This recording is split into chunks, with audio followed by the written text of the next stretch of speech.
একজন নারীর জন্য বিবাহের পরে সবচাইতে বর্ষার জায়গা হচ্ছে দুনিয়াতে তার স্বামী।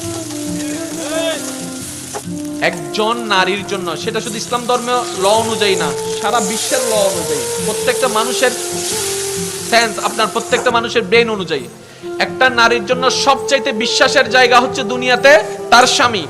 একজন নারীর জন্য সবচাইতে দুনিয়ার বর্ষার জায়গা হচ্ছে তার স্বামী। একজন নারীর পৃথিবীতে সবচাইতে অন্তরের মধ্যে সবচাইতে ভালোবাসা পৃথিবীর বুকে তার স্বামী।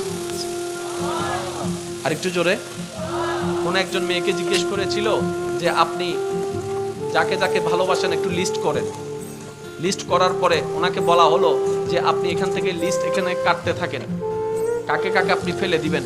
এভাবে কাটতে কাটতে কাটতে কাটতে কাটতে কাটতে এক সময় উনি সবার নাম কেটে দিলেন, স্বামীর নাম রেখে দিলেন। তো জগৎ প্রশ্ন করলো, আপনি এটা স্বামীর নাম রাখলেন কেন? সবাই আমাকে ছেড়ে দিতে পারে, আমার স্বামী আমার হাত কখনো ছাড়বে না, এটার নাম হচ্ছে নারী জাতি। সুবহানাল্লাহ। আপনি একটু খেয়াল করে